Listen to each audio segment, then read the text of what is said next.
which I guess we can get started with. And then I'll tell you more about my personal news about what's going on in the world of HasanAbi Piker. But basically what took place is I got suspended. Here, let's watch this video. It's enlightening.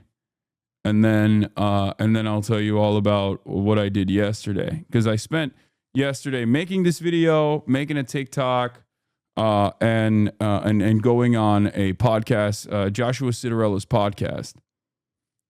We've watched some of Joshua Citarello's episodes on here before. Anyway, let's watch. That means I just got banned. Hello. If you're watching this, that means I just got banned. As in, I got a temporary 24-hour suspension. And we're back together on this deep, up-close, and personal YouTube video. Welcome back to the HasanAbi channel on YouTube. Now, some of you are probably wondering, considering that there's a lot of back and forth going on online about why I got banned once again.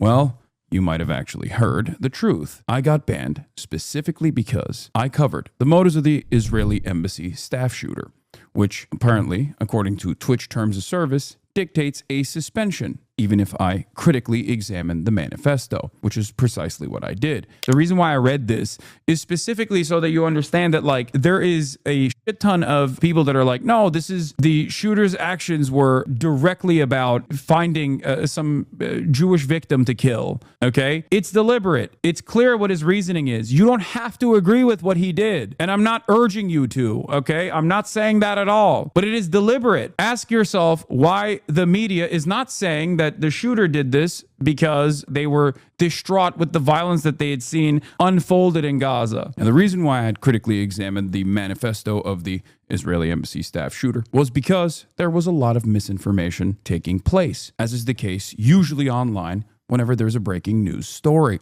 This is what I do. A big part of what I do is holding people's hands through the news media process by allowing them to think critically and helping them understand media literacy. This is precisely why I was covering the manifesto that my friend Ken Klippenstein was able to find and release. Another friend of mine, Eric Toller of the New York Times Visual Investigation Unit, had also uncovered the manifesto of the shooter around the same exact time, and he had also released it on his Twitter page. The reason why I'm bringing this up is because oftentimes when instances like this happens, the media will take bits and pieces of a manifesto to create a framework around the motive, but in this circumstance, the media actually was quite quiet about the manifesto in and of itself. And I think that's newsworthy, but that's not the story here.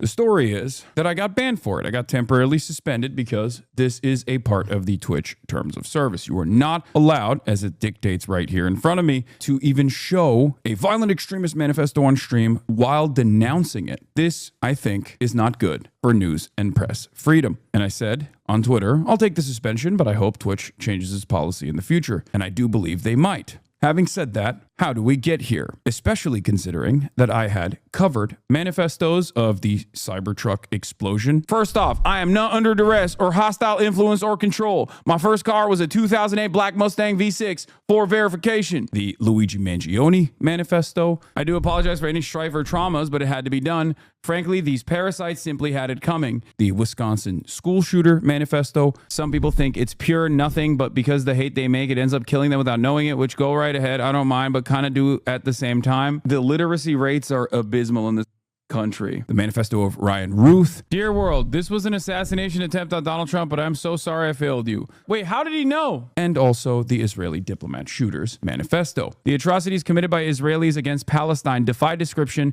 and defy quantification. Why was this different? Why was this a big deal? I'm covering all of these different manifestos on stream, and I've never been banned for it. Well, I believe the reason why this was actually a little bit different is because there was a lot of outside pressure in the immediate aftermath of this shooting. The ADL, Apartheid Defamation League's very own Jonathan Greenblatt, went on CNN only hours after the shooting had taken place to make incredibly slanderous statements about me, stating that I was responsible for this. My rhetoric was responsible for this. Let's take a look. All of us need to call it out. I'm thinking about the New York Times. Isn't showing this video reoffending? No, I'm not literally going through the entire manifesto. Calm down. Doing a gauzy profile a few weeks ago of this gamer, Hasan Piker, who regularly employs awful genocidal rhetoric against Jewish people in the Jewish state. This is slander through and through. I do not apply awful genocidal language towards Jewish people. I don't believe that even a genocide that the Israeli government is doing justifies a genocide to the Israeli government or the Israeli people. I am not the one who is defending a genocidal state here. Jonathan Greenblatt is. Having said that, this slander continued with no pushback from the CNN anchor, which I think is rather strange. Extremists should not be empowered. People who spout prejudice should not. I said apartheid. You meant apartheid defense league? Yeah, I noticed. I said apartheid defamation league, which is fine. That also works. They defend the apartheid and they defend defaming people. Not be platformed. This is a moment when we need to look ourselves in the mirror and say, we've got to stop this because the consequences are deadly. Here, Jonathan Greenblatt was making an implication that my rhetoric was responsible for this Israeli embassy staffer shooter going out and finding Israeli embassy staffers and shooting them. This is ridiculous. There is no connection between me and the shooter. The shooter actually followed a bunch of people. I was not one of them on Twitter. He was not following me. What the do you mean? He was, however, following a bunch of, he was following Joe Weisenthal, you know what I mean? To Jonathan Greenblatt's statement, I replied with, Israel is an apartheid state doing a live stream genocide. I think it's wrong and dangerous to conflate these heinous actions with Jews and Judaism. The Apartheid Defense League doesn't because they think they can improve Israel's standing by silencing its critics. It, however, will not change the truth. And this is important to note because that's not where the story ends. During my coverage, there were a lot of people that stated that perhaps the embassy shooter was maybe a false flag operation. I do not believe that. Part of the reason why I covered the manifesto was precisely for this reason, to make sure that we understood the motives and we understood exactly what the shooter was intending to do. But that wasn't enough. There were the likes of E.L. Jacoby, a Hosborough guy on Twitter who lies at the behest of the state of Israel quite frequently, saying, breaking, Hasan Piker, hailed by the New York Times as the future of progressivism, tells his audience that the DC attack might have been a false flag, then immediately says the guy was genuine with his actions. This is glorification of terrorism. Now, these two things, these two statements here are at odds with one another. But what's actually even crazier is that this is a 37-second video that is attached to this statement. Let's take a look at that 37-second video. But like I'm not Mr. False Flag at all, but like every single thing that he did in the aftermath of the shooting is so fucking crazy that it's like you could not have fucking designed a incident like this. You could not have designed a better false flag incident like this. I'm not saying it is a false flag incident at all. I'm not saying that. I think this is just a one dude who is genuine in his actions and maybe, you know, a little bit brain broken.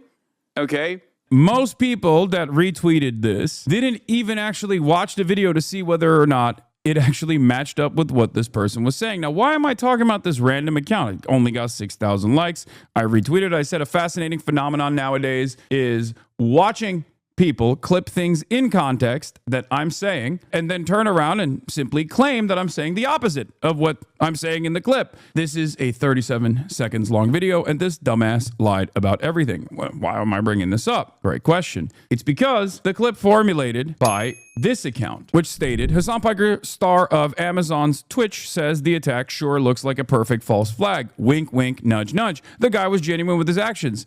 How fucking absolutely gross is it that this is currently being streamed right now to 40,000 people? Then it turned into this. Hasan Piker, hailed by the New York Times, the future of progressivism, tells his audience that the DC attack might have been a false flag. And yet, here is Jake Tapper retweeting this. So I guess Jake Tapper, one of the most important members of the media, who just came out with a book talking about how the media narratives did not match up with what the people were seeing in terms of Joe Biden's senility, is still doing ridiculous things like this. It doesn't make any sense. But of course, all of that pressure inevitably led to Twitch taking this action. I had covered manifestos in the past on my broadcast. None of those manifestos actually met the same level of scrutiny. This one did. And I don't believe this one did exclusively because it was about Israel. I think this manifesto was simply used as an opportunity to try to get me banned by gaming the terms of service. I did not think I was going to get suspended,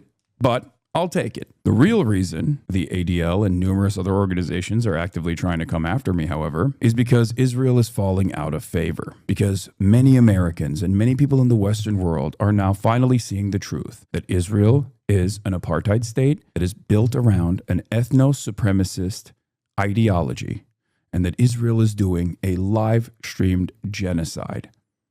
Yesterday, they killed a doctor's family. 9 of this doctor's children burned, charred. Images such as this can be seen all over people's timelines and all over social media because now people have unprecedented access to the victims of a genocide, unlike ever before. This is the reason why Israel has fallen out of favor and has become a pariah state on the global stage. This is the reason why now Western leadership, who have supplied Israel with arms in order to engage in such violent acts for the past 19 months, are finally turning around and stating that perhaps Israel should allow aid in, that perhaps Israel should stop doing war crimes. A former Likud, far-right Israeli prime minister recently came out and said, enough is enough. Israel is doing war crimes. Israel has fallen so out of favor that The Atlantic, that a year ago wrote to rebut Hamas's allegations by letting journalists see the war up close would be a calculated risk.